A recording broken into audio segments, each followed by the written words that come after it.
Hey there, welcome to the Road to Rich podcast. I'm your host, Aaron Rich, and this is a podcast where we talk about business, but we also talk about a lot of life stuff too, man. We're going to have some life lessons we talk about today. I am honored today to have my guest as Ryan Mulvey. Ryan is the host of the Inside Drive podcast. He's also the former GM of Bay Point Golf and the chairman of the Bay County Chamber of, or Panama City Beach Chamber of Commerce. But he's also a coach and a mentor and a fighter, and somebody who's in the middle of going through brain cancer treatment. And his journey has been filled with challenges, but it's also been filled with powerful lessons that I hope we talk about today, that learn about resilience, mindset, and what really matters in life. Ryan, it's great to have you on today. First off, thank you for having me on. I feel very honored to be on the Road to Rich podcast. I've seen a lot of the episodes, and now to be a part of it, I feel very special. So I appreciate the opportunity to come on with you. Love having you here, man. Thank you so much. Absolutely. So to get started, can you tell us a little bit about the moment it was when you found out about your diagnosis? Yeah, absolutely. It'll always live in my mind. You know, one of those core memories, I guess. But yeah, I was formerly hosted the Inside Drive radio show, and I was actually, I'll never forget the day, January 17th, 2024. I was on the air, and I started to lose control of my eyes and my head, and eventually it turned into a grand mal seizure. And I was very thankful that I was there when it happened, because my good friends, David Hayes and Jay Henley, David realized something was wrong kind of immediately. Yeah. And he's like, are you just joking around? I was like, no. And then they both made sure I got to the ground so I didn't fall and all that stuff. It was very, very scary. Yeah, but, sure. Looking back on it, obviously was very blessed that it happened not when I was driving home or to that particular show, because that would obviously have been a disaster. So that happened immediately. Obviously, the ambulance came. We went to the ER. Which they always do when you have a seizure. They put you under the CT, which is not an MRI. It's not as detailed, obviously. So they put me under the CT, and the ER doctor that was working that day, super nice guy. He comes back out and he gets Beth and I, and obviously we're thinking, this is just something weird that happened, and you don't really think about what the reality of the situation is. Anyway, he comes and gets us, brings us back to his little computer screen. He says, "See that? That's not supposed to be there." And it's this huge kind of lime-sized mass in the right frontal lobe of my brain. Wow. And that's immediately, once you see that, then your mind just starts spinning. Like, what is it? Is it cancer? Is it benign? Because he's like, it could be benign. It may not be cancerous, because a lot of tumors are benign. So anyway, I stayed the night there for observation. And then actually, Dr. Ward, John Ward, I don't know if you know him or not. I know him well. And I knew another person whose mom had brain cancer, and the first people that they talked to didn't want to do anything. So Dr. Ward has he lives over in Origins, Watersound Origins, and his neighbor is actually a neurosurgeon. And that neurosurgeon actually ended up operating on the friend's mom and gave her an extended period of life. So my first thought is I need to find, because I didn't want to do anything locally. I mean, no shade to any of the local stuff here in Bay County, but we're just not there. Maybe that Tallahassee Memorial Health Center coming in will change our healthcare just a little bit. And so wanted to find a neurosurgeon that somebody had used that was very, was recommended. So I had texted Dr. Ward that night, and then that next morning I got a call from Dr. Jim Robinson, who's a neurosurgeon up in Northside Hospital in Atlanta. And he was actually fishing in Belize when he called me, so we had to schedule. He's like, you need to get surgery ASAP. So the next day I got a call from the hospital. We had surgery scheduled, and then January 29th, 2024, the day after the Niners came back against the Detroit Lions, because I will never forget that, because we were in the hotel room the day before my surgery, and that was a blessing, because that was a huge distraction. Obviously I've had some surgeries before, but never that kind of magnitude of a surgery. Yeah, definitely not. Yeah, so that next day we go in, have the tumor removed, and he's one of the best in the Southeast, so he did a fantastic job. And then the next step obviously was recovery, which I didn't do a very good job of. I'll get into that here in just a second. And then they sent off the biopsy. So it was recovery and waiting to find out if the tumor was cancerous or not. So that period of time was very, very obviously anxious and nerve-wracking. Yeah, but I still had some distractions. We had, as you know, I'm a very avid youth sports coach, and I've had this youth flag football team called Team Dynasty since Liam was in kindergarten, and it was the playoffs. And we were, I forget, with which seed we were, but it doesn't matter. We were supposed to have a semifinal playoff game the day of my surgery. And luckily, Brent Dillard and the other coach were able to move it to the next day. It's because I had surgery on Monday, and then I had to be in the hospital the next day, Tuesday. And then I was cleared to fly home on Wednesday morning. And then that evening, we had our semifinal playoff game. Oh, really? And I Wow. couldn't be more proud of the kids. I mean, obviously, I couldn't do as much as I normally do. I was sitting in a chair the whole time, and David Hayes was my defensive coordinator, and he does a wonderful job too. But I feel like the kids, I was so proud of them because I feel like they rose to the occasion, and we ended up winning the game in overtime. That's awesome. Which was just such a cool moment that I will never forget with all those kids. Obviously, my own kid as well, Liam. Happy birthday, Liam. And then It's his birthday today? Yeah, it is his birthday That's today. awesome. The Happy big birthday. 11. The big 11. That's incredible. But yeah, and then obviously we did not win the championship that year, but our next 2 seasons we played in, we both won championships in those. So it was just such an amazing moment for the kids, you know, and obviously I used my situation to help kind of motivate them a little bit, and, you know, you just never give up. And it was just such an unbelievable game and such a fun thing to be a part of. And then obviously the next couple weeks, I was not in good shape because I pushed myself way too much post craniotomy. Yeah. And then when I had my second one, I learned and took it a lot easier. So that recovery was a little bit better. Yeah. And then obviously flash forward to when we got the pathology back, we found out, unfortunately, it was a grade 3 astrocytoma, brain tumor. And that's when the new plans kind of shifted, where I had to start doing chemotherapy and radiation. And then we got all that stuff done. Do you want me to kind of keep going through the entire story? Because it's pretty long. It's pretty long. It's up to you. But yeah, so then I did, 30 treatments of radiation paired with chemotherapy. After that, then you're just chasing scans to see what's going on. And then kind of come November of 2024, I had another scan, and they had saw some reoccurrence happening, which is the last thing you ever want to hear with brain tumors. You just want them to stay stable, stay away. Reoccurrence is bad. All that stuff is bad. So at that time when they saw reoccurrence, they took me off the chemotherapy, and then we scheduled another craniotomy, which happened in February of this year.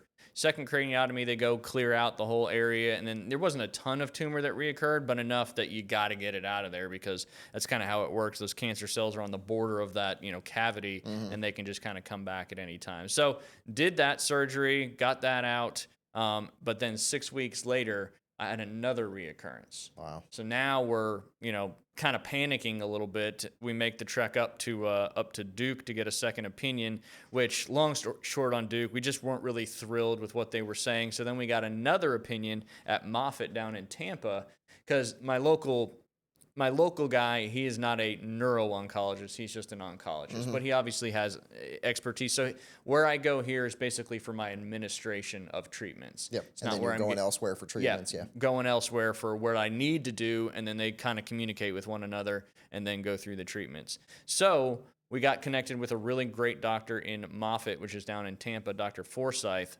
Kind of a side story how that kind of came to be, which is wild, and that's why I'm going to tell it. So I've been in the golf business my entire life. And my first internship I ever did was in Aiken, South Carolina at Woodside Plantation Country Club. The gentleman who was there was Jay Pittman and his wife, Melanie. He was the GM, his wife was the merchandise manager, and they had a young son at the time, James Pittman, which I played a lot of golf with him when he was young, when I was up there, and just kind of got to know that family real well. Flash forward, Melanie ended up getting brain cancer, and she ended up passing away, but they got connected with Dr. Forsyth down in Moffitt, and he did some wonderful things to kind of extend her life, because that's the goal at this point, is just to live as long as you possibly can. Yeah. And they also formed a foundation called Golfers versus Brain Cancer. Anyway, I say that to say this. So we reached out to James, who's obviously got the connections to Dr. Forsyth, and he got us hooked up with Dr. Forsyth for kind of a second, third opinion-ish. And the first thing he said to us, he's like, I'm going to treat you like you're my own family member, which was very nice to awesome. hear. Yeah. And then he started, looking at all the scans and the pathology and all that stuff. He came up with a plan, and he said, you need to get radiation one more time. But because there's 2 types of radiation. There's photon radiation, which is your traditional cancer radiation, but there's also proton beam radiation. So when I went back to the local radiation oncologist, he's like, I don't want to do the regular radiation again, but I know Dr. Bryant at the UF Proton Beam Therapy Institute in Jacksonville. Yeah. So we got connected to him, And then we spent 3 weeks in Jacksonville earlier this summer in June doing 10 treatments of proton beam radiation, which is just more targeted, less invasive. It doesn't do as much damage to the surrounding, important organs like your brain, your heart, your lungs, all the important stuff. So we went and did that. We paired that with chemotherapy as well. Obviously, we were in Jacksonville for 3 weeks, and the kids did okay. Ryan was there for a couple weeks. Liam was there with us the whole time. But we got through that, and then came back, and I'm kind of catching up to where we are now. Still doing scans like every 2 months, sometimes 3 months. And that now, because the last pathology that they did on the tumor showed a ton of immune cells surrounding the tumor. And they kind of described, this is a great analogy they use, it really made sense, because a lot of this is tough to understand and gets kind of confusing. But they're like, the immune cells, they're like fire, EMS, and police. They see the accident, they see the trauma, but they're just going right by it right now. So now I'm doing immunotherapy with Keytruda, which was a fight just to get that drug. I appreciate Merck for giving us compassionate care to be able to use that drug, because that drug's not approved for brain cancer. It's approved for a ton of other cancers, but there's just not a ton of studies with brain cancer, and it's so complex that, a drug may work for me, but not for you, and they need more success to get the FDA to approve it. So, but anyway, so we started the immunotherapy to hopefully activate the immune cells in there to attack the cancer. And that's kind of the same thing with this Optune GeoCap that I'm wearing as well. It sends electronic pulses into the brain to try to break up the cancer cells. So that's kind of where we're at right now. And again, it's just all about trying different things to extend life as much as we can. Man, that's amazing. It's been a journey. And I can't imagine that you and your family knew that stuff before you got into this, and you've had to learn all of that and figure it out. Has that been largely from support system around you and people that you know that can steer you in the right direction? To be honest, it's just been Beth with her relentless research. She is, if I didn't have her, I probably wouldn't be as far along as I am right now with, multiple people, multiple opinions, different types of therapy. She's just very, very aggressive when it comes to researching stuff. And to be honest, she uses ChatGPT quite a bit to help point her in the right directions, to help ask. And then investigate the things. And then ask the right questions when you have these appointments. But a couple things, you have to advocate for yourself, because if you don't, you will be left behind. Because this probably is the wrong term, but they don't care. You're a patient. Obviously, some of them probably care more than others, but you're a dollar sign. You're going through the process, so you have to be the one to reach out. You have to be the one to follow up. And then one thing we didn't think that you could go seek a second opinion like on your own. We thought that had to be like you had to have somebody tell you to go here, but you can. You can seek your own second opinions and just research. But another thing, there are Facebook groups and stuff like that for people that have the same type of tumor we have, and there's just a lot of great ideas that get bounced around and all that. That's great. And that's kind of our goal too. Obviously, this is a terrible situation that I wish upon nobody. But at the same time, if there's something we do that can maybe help somebody else in the same situation, like we talked to somebody else the other day, because everybody is touched by cancer in some way or the other. It's just there's not that much brain cancer. But we know somebody that her sister is down in the Fort Lauderdale area, and she's not kind of happy with what's going on right now. And we're like, go get a second opinion. Go reach out to Moffitt. And I'm sure there's lots of good medical down there in South Florida. But it's just, if we can, help somebody else along this way, that, makes this process not so terrible. No, I love that you said that. Yeah. And I hope from our discussion today that even if it's not cancer that somebody's dealing with, it's a hardship or a difficulty in their life, they can take something that we've talked about today and personalize that to make their lives better, No, absolutely. Yeah. Absolutely. So when you've gone through this, what to you have been the hardest parts of the journey that, maybe somebody from the outside wouldn't understand? Yeah. I try to do a good job trying to stay uber positive, not let the tiredness, the sickness, I try not to let that show on the outside. I don't really know why. But that's probably some of the harder stuff. And then the hardest part for me is like when I start thinking and going down these rabbit holes in my head, like Am I going to see, my kids graduate from high school? Am I going to see them go to college? Am I going to see them maybe play sports at some other level? Am I going to be able to walk my daughter down the aisle? There's just, you start thinking about, one of the things you always say, oh, it's going to be so awesome to hang out with your kids when they're adults, because, that just always looks and seems so fun. Like, how much am I going to be able to do that? So that's probably the toughest part is, everybody's got an hourglass and everybody's saying it's going to run out at some time. Well, we don't know what that hourglass looks like either.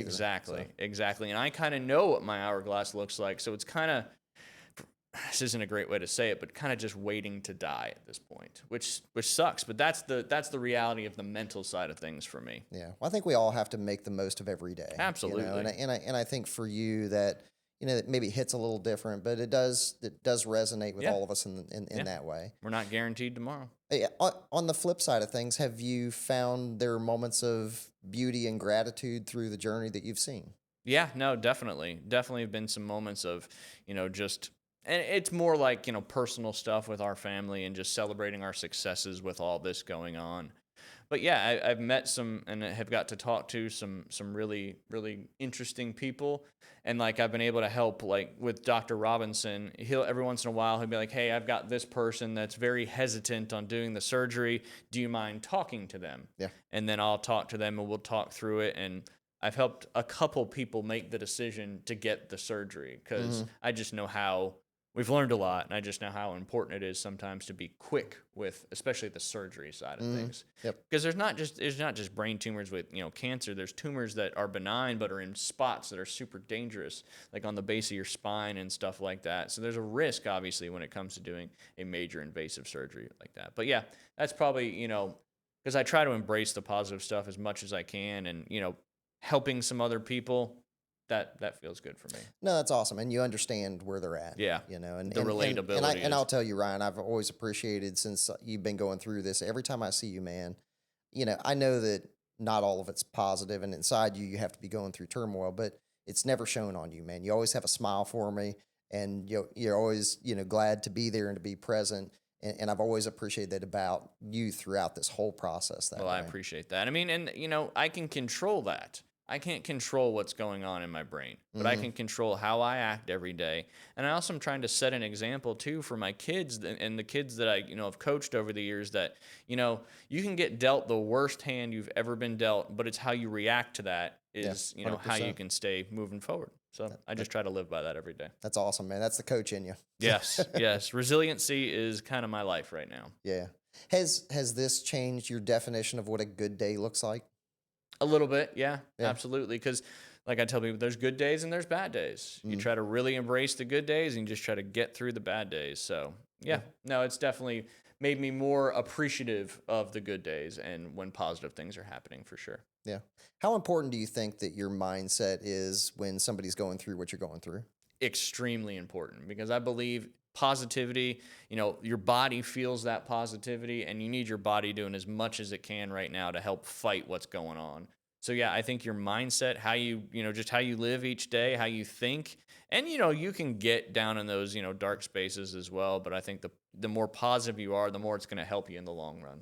Do you think that your background in coaching has played a role in your mental preparedness for the fight that you're fighting? I would say yes, just because there's, with sports, it's just a direct parallel to life. It's challenging. It's how you bounce back. It's that next play mentality. Like if you get down in any sport, and you see it sometimes, with teams, one team's a lot better than another. The other team will go out there and they'll kind of be defeated before they even start the game.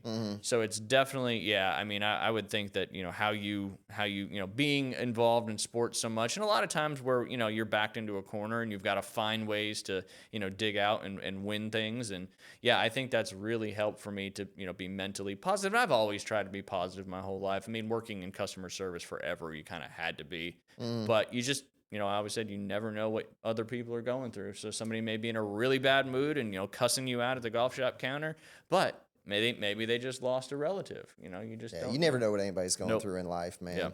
Yeah. I think a common theme through sports is the get back up mentality. Yeah. You get knocked down, you got to pick yourself back up and do it. And through every sport that I can think of, you have to have a mental approach that's that way. Yes, a And thousand percent. so I'm glad that that's part of you. Yes, yeah. Well, I mean, you've got to bounce back because there's nothing you can do about it. Once Yep. it's done, it's done. Yep. And you just got a next play mentality. It's one of my favorite Is there things. something that's part of your day that kind of helps keep you centered through what you're doing? Is there a meditation, or do you write or journal, or is there something specific that you do to help you keep you to get good place? It's more just looking forward to the next thing, whatever it is. And a lot of that has to do with sports. I mean, I look forward to helping out at Liam's tackle football practices. I look forward to going to Ryan's volleyball games, and I look forward to going to Liam's tackle football games. I mean, I just always try to find something that I can hang on to look forward to. And that keeps me focused on what that is The versus next thing. yes, Yep. versus being focused on what's going on. And it's not just sports, it's other fun things, Believe it or not, I look forward to watching the Niners every weekend. That gives me, again, it's just, for me, it's looking forward to something to It helps when your team's undefeated. Yeah, So, yeah. I mean, despite all the injuries, but yeah, no, that certainly mine's helps. 1-2, and we've scored the most points in the entire league. Yes, So, yes, yeah. It's rough. The defense is just not as good as it usually is. What's defense? Yeah, that's fair right now. That's Yeah. fair. But just looking forward to something is kind of what keeps me going every day. Yeah. And of course, doing the podcast now, I look forward to doing that. Yeah, no, I'm glad you're doing it, man. Yes, and I appreciate everything y'all have done. Absolutely. Is sports the thing that brightens your day no matter what's going on? Is that the thing? Yeah, it is. Yeah. It is for sure. Nice. For sure. And it's just kind of how it's been for a little while. Yeah, absolutely. So as you're going through this, have you learned some things about yourself through about your own strength and your own vulnerability through what you've learned about yourself in that process? Yes, definitely. I try not to let it, like we just talked about, try not to let it, define me every day. And if I can just stay positive, stay focused, and put one foot in front of the other, that's what we need to do. We need to do. And I've had some moments where I broke down, but you just got to not do that. It's hard. Well, it's okay to also, man. We're all humans, and I know inside of you, even though you always smile and shake my hand when you see me and all that, I know we all, well, and I go through it too, man. In our own lives, man. It's like you said, you never know what somebody's going through. But we got to be compassionate to each other, and Absolutely. and we talked a couple weeks ago with some friends, and one of the things we were talking about is just, I think when we go through difficulties in life, it prepares us better to be able to be compassionate to other people and to understand, 1,000%. what they're going through in that journey, and to be able to be a better friend, and to be a better husband, and to be a better human. Better human in general, And so, maybe that's why God puts some of these things in our path, is to help make us the people that we need to be. Yeah, no, that's fair. That's fair for sure. I mean, just people talk about this all the time. Just be kind. Just be nice to other people. Yeah. Call somebody you haven't talked to in a long, long time. I mean, because you just never know. Somebody you hadn't talked to in 10 years, maybe they're going through the toughest part of their life, and your phone call may brighten that moment for a little bit, and that may be the game changer for him. It saved Billy Madison's life, and Billy Madison, when he called his old friend and apologized. Yep, because he shot the guy that was going to kill, what was the wrestler's name? Oh, the principal, yeah. Yes. Oh, yeah. It was good stuff. All-time epic movie.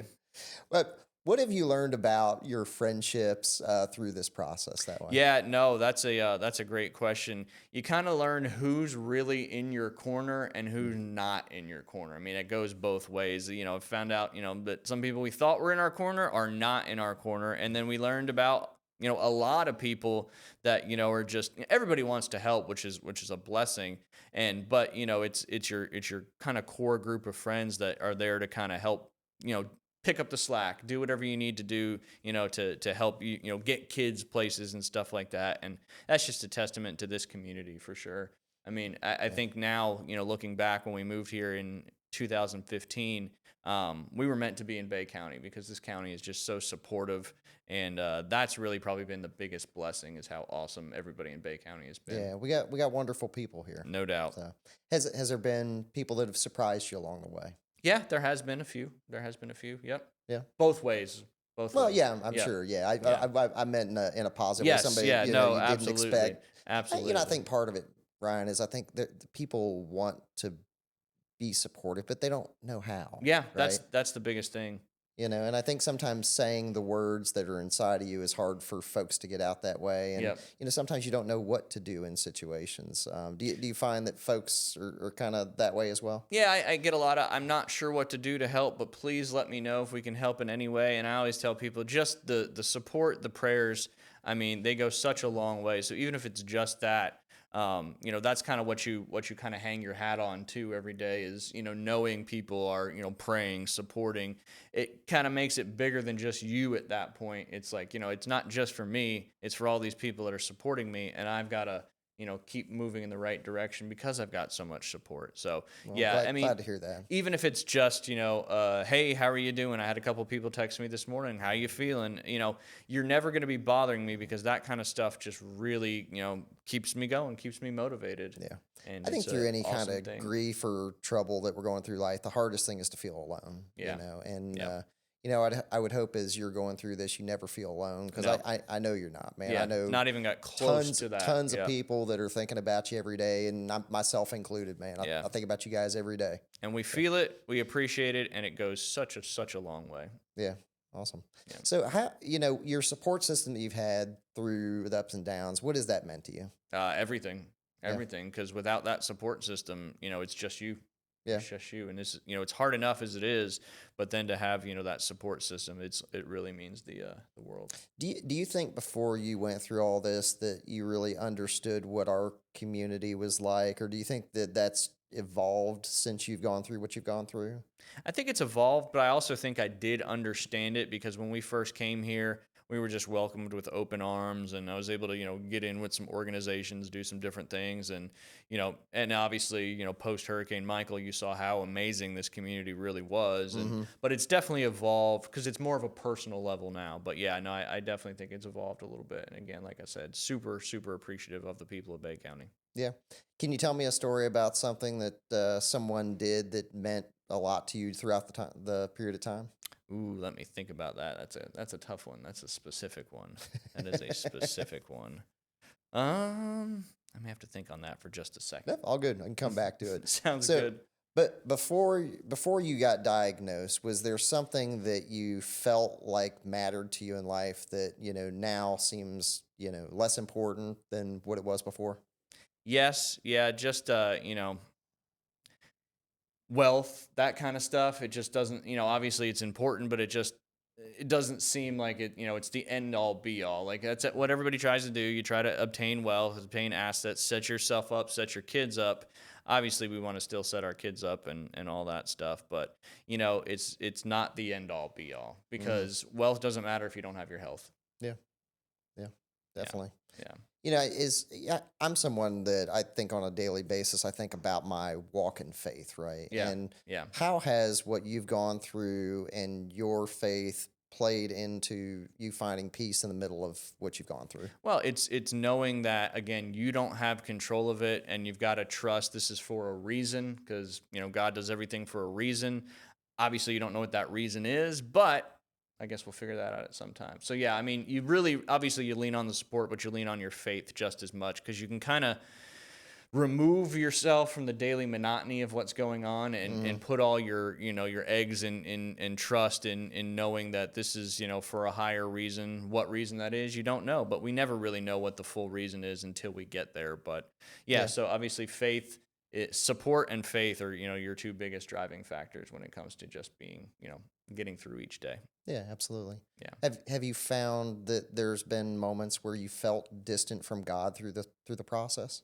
I've tried not to go down that road just because, we got to give, all the glory to God. And, if I start to lose that, I feel like I'm losing, what keeps me going every day. So yeah, I haven't, you think it, but then you just don't let it be in there. You just push it out. Just push it out. Yeah. And trust that again, it's for a reason. And, and you turn to positivity in those moments. Yeah, absolutely. Well, and that's why I ask, because I think anybody going through the kind of things that you're going through, you ask why me, and I think there would just be a tremendous amount of inner turmoil about those kind of things, and I think it's natural to do that. But I've always felt like of what I know about you, it's just you always lean towards the positivity that way. Yep. Yeah, So, because that's a choice. All that is a choice. I used to say on the radio show all the time, when you wake up every day, you can even have a positive attitude or a negative attitude, and that's going to define your day. And again, if it's a choice, why not choose positivity? do you think that what you've gone through has given you clarity about your purpose and how you want to live? Yeah, yeah. I mean, it's definitely like pushed me. Everybody says you got to live every day like it's your last. It certainly has been more so since this has all happened. Obviously, that's been much more of a reality for me. I would have liked to say that's how I lived before, Yeah. but I'd be lying because it's easy to get lost up in the day to day routine, of everything you've got going on. But now knowing, you just it's a lot closer than it was before. You just try to live every day like I it's think yours. I think it hits different when the reality hits, Yeah. and I lean back to a moment in my life where I lost my mom, Yeah. and the mortality of my own life hit me different in that moment, and it was a time that I really dreaded what I went through that way, but I think it taught me a lot about savoring each day, and while it was not a positive thing I went through, I felt like it changed me as a person, Yeah. and I think sometimes that's what troubles and grief and stuff like that can make you go through. And, I think God is shaping us to be the people that we end up being at the end of our lives, right? Absolutely. And He's molding us along the way, Yes. right? Yeah, and it could feel like the worst thing that you're going through, but again, if you just realize that that's part of this whole journey of life and the process of, making you who, like you just said, will be, what you are before the end of the year. Beth's mom passed away this past summer from Hmm. cancer. She found out she had cancer and it progressed really fast and eventually became brain cancer as well. So, being up there with her, bedside, she was in hospice, and, that kind of impacted me a little bit, to make sure, I'm doing everything I can, to fight this cancer Hmm. and because both of my parents are still alive. Best dad's still alive. That's really the first death that was close to our kids. We've had some aunts and uncles pass away, but Hmm. that kind of immediate family and just seeing how much it kind of affected them kind of made it hit home a little bit more for me and kind Yeah. of helped, make sure I'm doing everything I can to extend this as long as I can. Yeah. Yeah. Well, and that fight's important, Yeah, you know. the fight is paramount. Um, if somebody out there listening is going through their own battle, whether it's illness, grief, cancer, hardship, what would you say to them? Just keep fighting and know that there's brighter days ahead. Yeah. Yeah, just stay positive is the biggest thing. Yep. Positivity just breeds positivity and it gives you good health. Yeah. So yeah, Absolutely. yeah. So, if you had a bucket list day that was perfect, what would that look like for you? Ooh, that's a great question. I One feel of like the things. there'd be a hole in one in there somewhere, right? Yeah, well, I've had two of those, so I got those checked off the list. I mean, I've always wanted to get my pilot's license. I know that's not a day, Mm, but I've always had an obsession with flying since I was a kid. And then just doing like a trip around the world. I know you do your fishing stuff, but mm, I grew up fly fishing in New Jersey of all places, and I would just love to get to some of the best spots in the world to do some fly fishing. That's a yeah. bucket list thing for me for sure. And also, a Super Bowl. Yeah. Super Bowl would be great too. Never been to one? No, Me neither. no. It's on mine too. So, Yes. Obviously, you'd like your team to be in that Super Bowl, but it'd probably be cool I mean, just to go. Ravens 49ers happened once before. It could It happen again. has, yeah, So, yeah, and the Super Bowl's in Santa Clara this year. yep. Nice. But yeah, I've been very blessed to have a lot of cool opportunities in my life to do. I've been to the Masters a million times, and I've been very blessed along this journey. I've got two wonderful, healthy, smart, sporty kids. I've Oh, got a yeah. beautiful, smart, go-getter wife. I'm lucky to have both my parents still alive, and that's another thing that I kind of my life has been so great.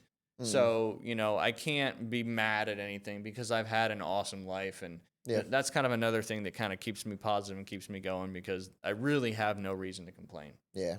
Well, I know you got great kids, and man, I have been so appreciative of the warrior that your wife is for you too, man. And Yep. so I'm glad that your family is Yes. who they are, man. They're just a wonderful group of folks. Yes. So, I'm so very, very blessed. And again, that could, it could not be the case. yeah. And, so I lean on that very much too. So. Very cool.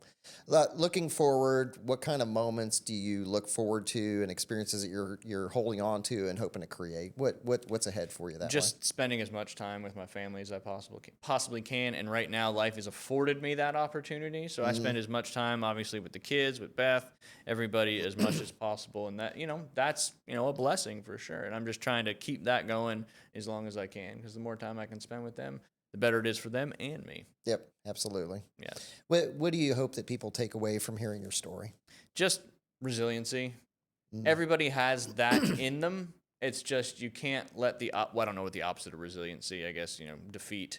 You can't let that define you. Whatever my Ravens defense is, that's that's the opposite of resiliency. Yes, there you go. There you go. But yeah, just, be resilient, fight, never give up. It's bigger than you. It's bigger than you. Yeah. For sure. If there's a piece of wisdom that you could leave with your friends, family, kids, what would it be? I'm always going to say it. Just, always stay positive. Yeah. I know I keep repeating that, but yeah. And it seems simple, but it's not. I think sometimes the simple things are the ones that, The hardest ones. They're important, you know? I mean, just, we had, somebody on the podcast last time and we talked about treating people how you wanted to be treated. And, The old adage. the simple adages, the old adages have been around forever, the best ones. Yeah, So. no doubt. No doubt. Yep. And I think the entire country could live by that. Little bit of kindness, a little bit of smiles. A little bit of kindness, and if you differ with somebody else's opinion, it doesn't make you a bad person, doesn't make them a bad person. Just, we need to get back to where we could have simple disagreements with it not being personal. Yeah, absolutely. Because that's not hard. Yep, it's not hard. Again, it's just a choice. It's an attitude. It's what you want to do. Yep, just choose happiness and to be kind, and everything will work out okay. It does. Yep, it will always work out. Yep, awesome.